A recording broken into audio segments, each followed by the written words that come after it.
Hello, Duke fans. Welcome in to the Duke Blue Devils Insider Podcast, your daily podcast for all things Duke Blue Devils news.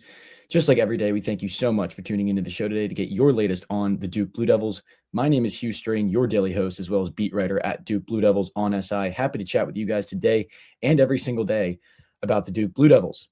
Duke is gearing up to finish off its regular season against North Carolina, its arch rival. That game will be at Cameron Indoor Stadium at 6:30 p.m. Eastern time this Saturday. North Carolina currently at 23-6 overall, 11-5 in the league. And Duke, the number one ranked team in the country, has looked unbeatable as of late. Duke recently improving to 28-2 overall, 16-1 in ACC action following a 93-64 rout of NC State on the road. Wolfpack dropped to 19-11 overall, 10-7 in ACC play. Wolfpack probably still safely in the NCAA tournament, has some quality wins, but was a game that, after the first 11 or so minutes of the game was fairly uncompetitive. NC State kept it close, matched Duke's physicality, and Will Wade ran with a zone early, and it worked really well. Kept Cameron Boozer out of the game for about the first half of the first half, forced Duke to be a three-point shooting team, which it hit at a high clip, so it didn't really matter. But in theory, that zone makes sense because Duke has not been a consistent three-point shooting team all season long. Over its last few games, Duke has been a solid three-point shooting team, and it hit them at a high clip or a high enough clip to take NC State out of it right away. Duke went 11 of 28 from three on the night. That's a 39% clip. Dame Sarr was a major boost, 16 points for the game, 14 in the first half, went 3 of 6 from three on the game. Isaiah Evans with 12 on 4 of 8 shooting.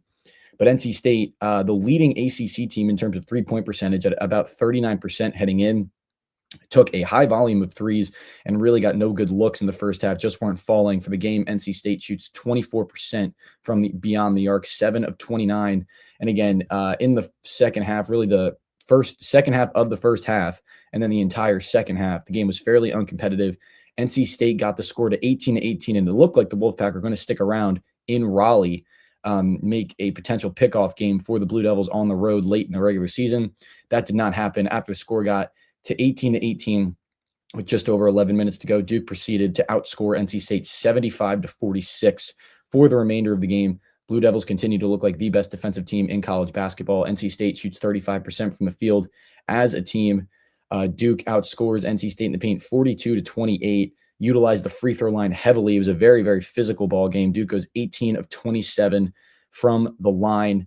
Duke has now won its last 7 games, winning those games by an average margin of 23.4 points as it gears up for some hopeful revenge against North Carolina to close out the regular season this Saturday. Duke has now locked up the outright ACC regular season title and the number 1 seed in the ACC tournament. It did that with its win over Virginia on Saturday. Duke controls its own destiny from here on out to earn the number 1 overall seed in the 2026 NCAA tournament. Now, in terms of contributors, we're going to spend this show talking again on sophomore center Pat Ngongba. We did a show on him about a week ago, and really how his impact isn't really felt in the box score, but when you look at the advanced numbers, it's clear how important he's been to this team. I think Pat Ngongba has been the biggest breakout for Duke this season. Missed a lot of time as a freshman, dealt with a lingering foot injury that he suffered in high school.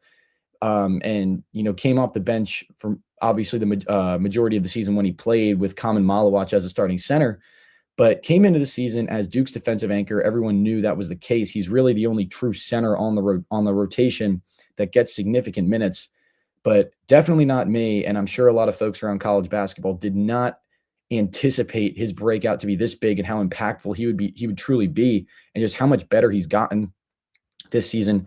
Pat Ngongba brought his scoring average from 3.9 points as a rookie to 10.7 points as a sophomore, 2.7 rebounds a season ago, 6.0 as a sophomore from 3 as a rookie as well. Ngongba went just 0 of 1. He's turned into not a consistent three-point shooter, but a guy who is at least a threat to knock him down.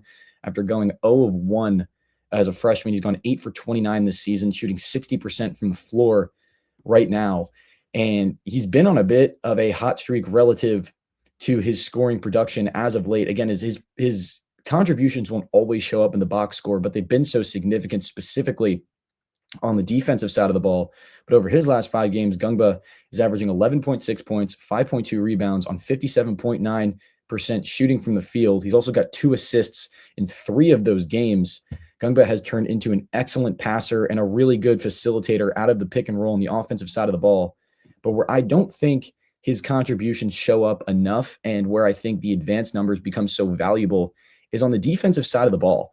So just in terms of the box score, Pat Ngongba, you won't notice how critical of a piece he is defensively for the Blue Devils. He is averaging over a block a game to lead the team.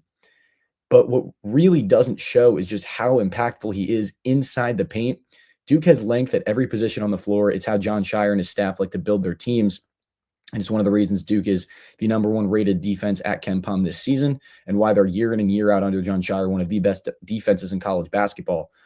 But despite having length and versatility and switchability at every position on the floor, Duke doesn't necessarily have a true center outside of Ngongba. Outside of him, it's really Malik Brown that can play the 5, and he's only 6'9".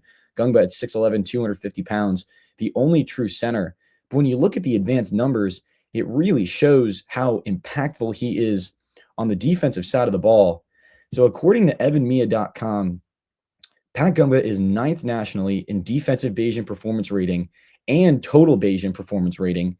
He's 3rd nationally in adjusted team defensive efficiency. So defensive Bayesian performance rating measures the value of a player when he's on the court versus when he's not, obviously on the defensive side of the ball. And then total Bayesian performance rating sums up a player's offensive and defensive Bayesian performance rating, essentially measuring a team's total value. And then adjusted team defensive efficiency, it essentially just measures how a player's value on the defensive side of the ball, more or less, once again, when he's on the floor versus when he's not. It's measured by points allowed by 100% per 100 possessions. Ngongba is 3rd nationally in adjusted team defensive efficiency. So clearly that number just says how much better Duke is defensively when Pat Ngongba is on the floor. He's also 5th in adjusted team efficiency margin, which is the difference between adjusted team offensive and adjusted defensive efficiency with the player on the floor. In that case, it's Pat Ngongba. So when you look at those advanced numbers, he really has become one of the most impactful defensive players, not only on the Blue Devils, but really in the entire country. And I think it speaks volumes to how elite he's been because, again, on evanmia.com, aside from just total Bayesian performance rating and defensive Bayesian performance rating, if you look at box defensive Bayesian performance rating and box Bayesian performance rating, that measures a player's value, but strictly off of box score statistics alone. And when you look at those numbers, Ngongba is nowhere to be found on that list. He's much lower than when he is, aside from just defensive Bayesian performance rating itself. So when you look at those numbers and factor in the box score, you won't actually be able to see how impactful Pat Ngongba has been. But in reality, the advanced analytics show that he's been one of the best defenders on this Duke team all season long. John Shire boasts a slew of elite defenders like Cameron Boozer. I think Malik Brown is the best all-around defender in college basketball. Dame Sarr is an elite defender. Caleb Foster is an elite perimeter defender. I think one of the best defensive guards in college basketball. But Pat Ngongba doesn't get a lot of the appreciation I think he deserves, but has been absolutely elite on the defensive side of the ball. And like we said earlier, I think the biggest breakout player on this team, which I assume not a lot were expecting, and he's been hot as of late, really on both sides of the ball. The way he's developed as a passer, using his body in the paint, as a scorer in general, and just being a threat to shoot the 3 from the outside has paid major dividends for this Duke team as time has gone on. And him being healthy has been absolutely crucial for Duke's success. He's only missed 1 game. But against North Carolina, I think above all was really when we were able to tell just how impactful he is on both sides of the ball.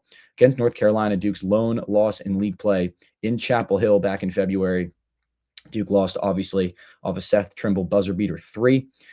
But Pat Ngongba fouled out of that game with just over 6 minutes to go. And again, this was a game that Duke controlled for almost the entirety of the way, held double-digit leads in both halves. Pat Ngongba fouls out of that game with just over 6 minutes to go.